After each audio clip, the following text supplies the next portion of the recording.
Sementara itu, Bupati Pati telah mendapatkan teguran keras dari Partai Gerindra terkait dengan dinamika yang terjadi di Pati. Ya, hal itu diungkap oleh Ketua Fraksi Partai Gerindra sekaligus Wakil Ketua Umum Partai Gerindra Budi Satrio Jiwandono.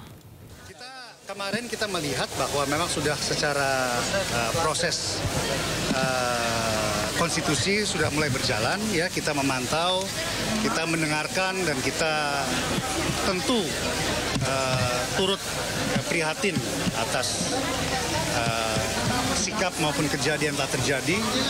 Namun beliau yang kami lihat juga telah meminta maaf, tetapi ya kita akan terus memantau dan menghormati proses apapun yang sedang berjalan.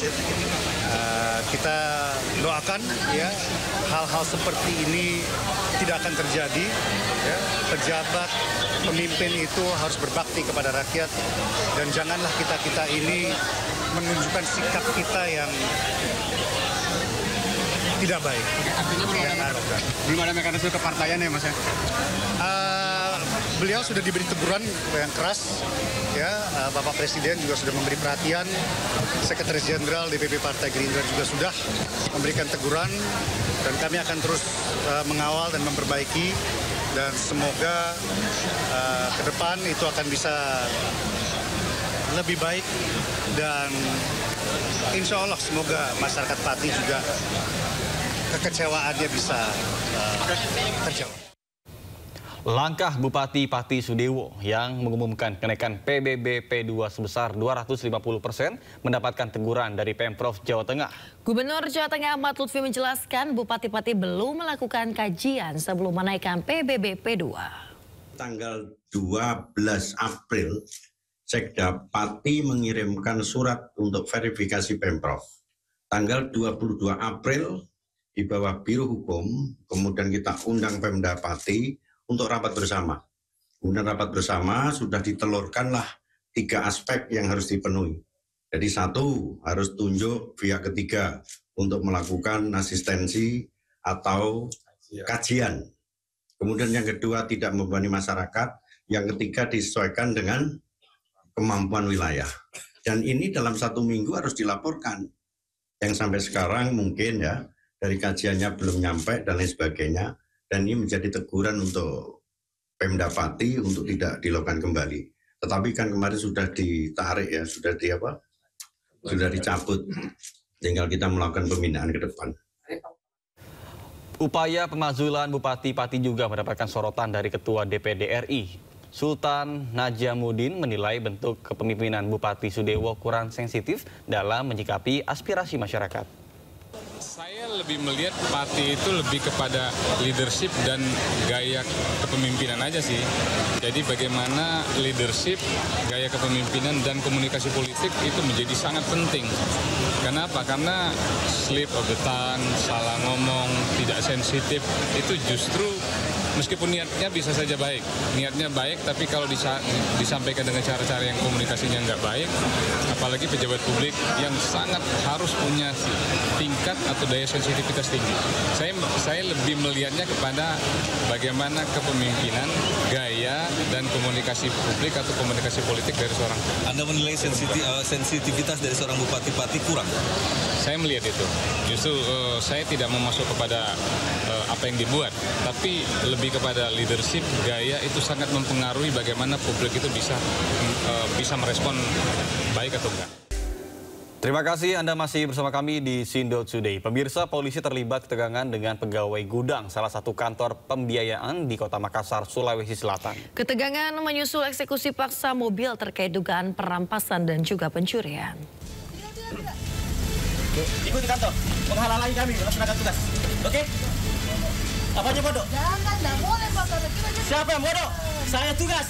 Ketegangan ini terjadi di gudang salah satu pembiayaan di Kota Makassar, Sulawesi Selatan.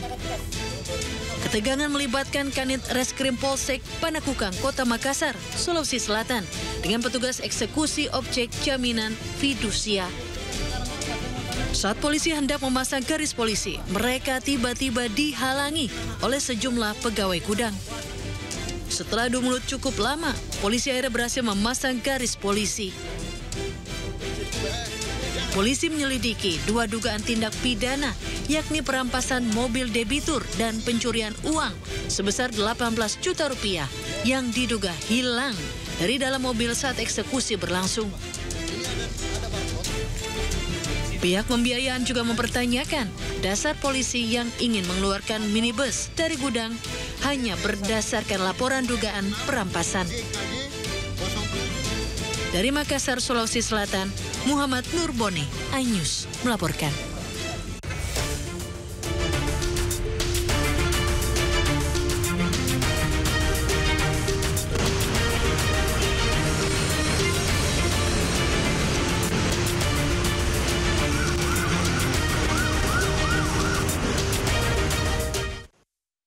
Ya pemirsa, kita akan saksikan bersama-sama terkait dengan kondisi arus lalu lintas di sejumlah titik di wilayah Indonesia melalui pantauan CCTV Korlantas Polri.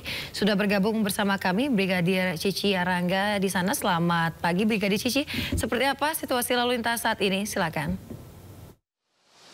Ya baik, terima kasih Nata juga Yasmin dan pemirsa menemani akhir pekan Anda kali ini. Mari kita update informasi arus lalu lintas untuk dalam kota Jakarta, di mana saat ini saya sudah berada di sekitaran kawasan Simpang Pancoran, dan pada hari ini kondisi arus lalu lintas terpantau dalam keadaan relatif lancar.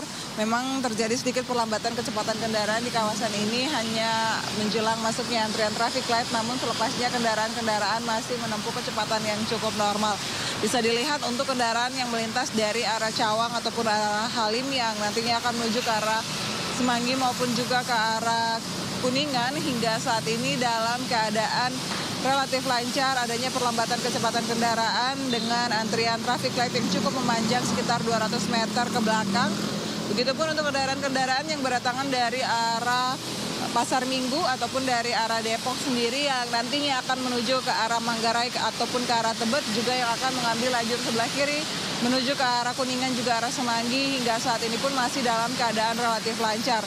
Kendaraan-kendaraan yang melintas pun dari arah Gatot Subroto ataupun dari arah Semanggi yang nantinya akan menuju ke arah Cawang, juga yang akan berbelok ke kiri menuju ke arah Manggarai dan juga ke arah Tebet, hingga saat ini pun juga masih dalam keadaan ramai dan lancar. Pada umumnya kendaraan-kendaraan yang melintas di kawasan ini masih dalam keadaan ramai dan lancar. Namun kami terus menghimbau bagi para pengendara untuk tetap berhati-hati dengan selalu mematuhi rambu lalu lintas. Serta kami ucapkan terima kasih bagi para pengendara yang sudah tertib berlalu lintas dengan bersabar menunggu antrian traffic light. Dan juga melihat kembali adanya penyempitan jalan pada sekitaran kawasan Pancoran, khususnya di Tugu Patung Pancoran sendiri, adanya pembangunan atau pelaksanaan konferensi patung di ruang publik oleh Pusat Konferensi Cagar Budaya. Untuk itu bagi para pengendara yang melintasi kawasan ini agar tetap berhati-hati dengan selalu mengutamakan keselamatan diri Anda pribadi, tetapi juga keselamatan sama di jalan. Dan pemirsa, untuk Anda yang maksud kami dan pemirsa untuk membagikan info data SMS kecelakaan lalu lintas yang kami terima selama 1 kali 24 jam di seluruh Indonesia, bahwa telah terjadi sebanyak 267 kasus laka lantas dengan rincian 22 meninggal dunia, 38 luka berat dan 357 luka ringan. Dari kasus kecelakaan lalu lintas yang terjadi, 74% didominasi oleh kendaraan roda 2. Untuk itu kami menghimbau bagi para pengendara sepeda motor agar tetap menjaga keselamatan diri Anda, jangan melawan arus karena rawan akan kecelakaan. Bagi pemirsa yang ingin mengupdate informasi terkait arus lalu lintas menemani akhir pekan Anda, pemirsa dapat menghubungi call center kami di 1500669, juga melalui SMS center di 9119. Demikian Yasmin dan Nata yang dapat kami laporkan langsung dari lokasi Pancoran, dan silakan kembali ke Anda di studio. Terima kasih Brigadir Cici Arangga. Maksud kami tadi melaporkan langsung dari kawasan Simpang Pancoran, Jakarta Selatan. Selamat bertugas kembali dan salam presisi.